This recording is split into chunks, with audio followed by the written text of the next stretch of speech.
नमस्कार, मैं हूं शर्मा और आप देख रहे हैं एसपीएन 9 न्यूज। जिस तरीके से लगातार संजय राउत बयानबाजी करते आए हैं, उन्होंने ये साफ कर दिया है कि अब राष्ट्रपति शासन को लेकर उन्होंने अपनी बात रखी, कहीं ना कहीं उन पर ही अब सवाल उठ चुके हैं। संजय राउत ने कहा है कि महाराष्ट्र की सरकार दिल्ली से चलती है, तो ये कहीं ना कहीं सही नहीं है। लेकिन अगर महाराष्ट्र में रहकर महाराष्ट्र की सरकार चलानी थी, तो अब तक गठबंधन क्यों नहीं किया गया एनसीपी के साथ?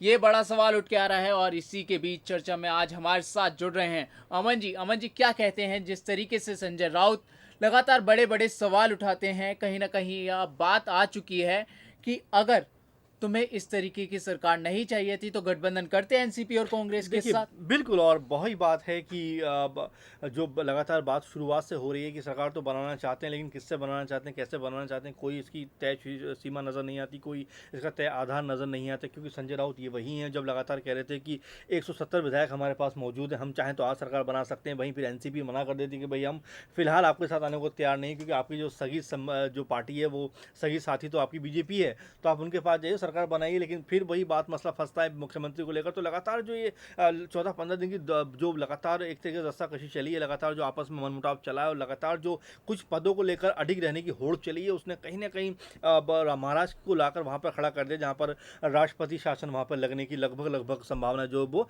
व्यक्त की जा रही है। तो क्या अब ऐसे में सिर्फ दोष शिवसेना का है, सिर्फ दोष बीजेपी का है, या इसमें एनसीपी और कांग्रेस भी जिम्मेदार है? देखिए, राजनीति है और यहाँ पर ज़रूर अपने हितों का भी कहीं ना कहीं पार्टी को ध्यान रखना पड़ता है, अपने हितों के जरिए भी पार्टी को आगे बढ़ना पड़ता है। तो क्या इसमें, बिल्कुल आपने सही कहा कि क्या इसमें शिवसेना की कभी गैर जिम्मेदार रवैया नहीं है? क्योंकि जिस तरह से वो लगातार अड़े रहे और जिस तरह से लगातार वो भी एक पद के लिए लगातार उन्होंने रोष व्यक्त किया। क्योंकि अगर पहले देखें तो पहले तो इसलिए कोई बहुत बड़ी इस तरह बात नहीं हुई थी, लेकिन हाँ, ये ज़रूर कहा जा रहा है कि बंद कमरे में जो बात हुई थी, हमसे ये बात हुई थी कि भाई आधा शासन आप चलाएंगे और आधा शासन आप चलाएंगे। लेकिन अब बीजेपी इसको मानने को तैयार नहीं है। तो ये कहीं ना कहीं बीजेपी की गलती है। बीजेपी कहीं ना कहीं हमें डाउन करना अमन जी, चाहती है लगता जी। क्या है कौन जिम्मेदार है इस राष्ट्रपति शासन का, देखिए शिवसेना या भाजपा? देखिए, बिल्कुल दोनों ही पार्टियों को मैं कहूँगा कि दोनों ही पार्टी एक साथ गठबंधन में रही हैं, 5 साल लगातार दोनों ने मिलकर चुनाव लड़ा भी है इस साल। तो ज़ाहिर-सी बात है दोनों के ऊपर ज़्यादा ज़िम्मेदारी थी। लेकिन ऐन वक़्त जब चुनाव खत्म होता है, तब आपको याद आती है कि आधा मुख्यमंत्री हमारा होना चाहिए। इसको लेकर पहले क्यों कोई साफ बात नहीं की गई?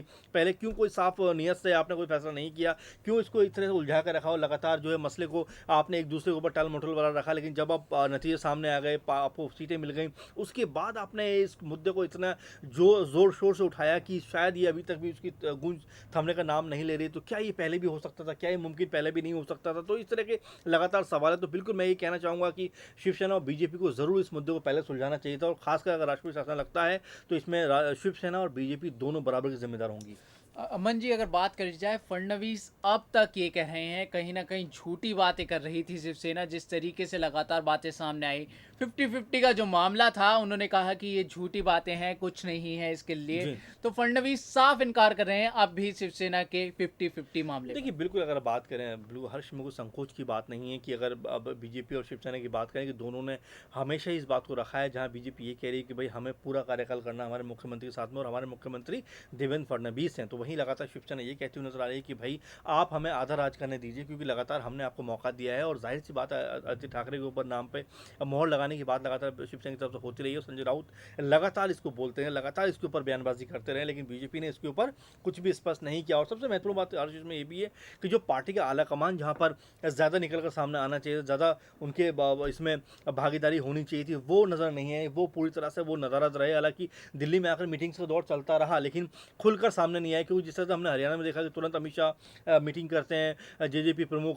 दुष्यंत चौटाला के साथ में, और तुरंत वो पार्टी सरकार में आ जाती है, तो वहाँ पर तुरंत जो राज्य में सरकार बन जाती है। वैसा माहौल महाराष्ट्र में देखने को नहीं मिला, और ये लगातार चौंकाने वाला भी, अचंभित करने वाला भी है। तो ये इसको लेकर भी राजनीतिक जो पार्टियां हैं, सियासी जो हल्के हैं, उसमें लगातार बात होती रही कि क्या बीजेपी महाराष्ट्र में दबाव में है शिवसेना के, क्या वहाँ पर जो है खुलकर इसीलिए नहीं बोल पा रही? तो इस तरह की बातें भी लगातार चलती रही। लेकिन हाँ, कुल मिलाकर अगर देखें, स्पष्ट नज़रों से अगर हम देखने की कोशिश करें, तो यहाँ पर दोनों पार्टियां ही जिम्मेदार नजर आती हैं। और साथ में कांग्रेस और एनसीपी का जो रुख रहा है वो आंख मिचोली वाला रहा है। कभी कहते हैं आएंगे, कभी कहते हैं नहीं आएंगे, कभी कहते हैं सरकार बनाएंगे, कभी कहते हैं सरकार नहीं बनाएंगे। तो ये पूरा माहौल इस तरह का नजर आया है। और अगर इस समय वक्त में अगर महाराष्ट्र राष्ट्रपति शासन की कगार पर खड़ा है, जो लोकतांत्रिक प्रक्रिया में कोई बहुत बेहतर नहीं माना जाता, तो उसके लिए बिल्कुल पहली बात तो बीजेपी और शिवसेना जिम्मेदार है, लेकिन उसके बाद कहीं ना कहीं एनसीपी कांग्रेस भी जिम्मेदार बनती हैं।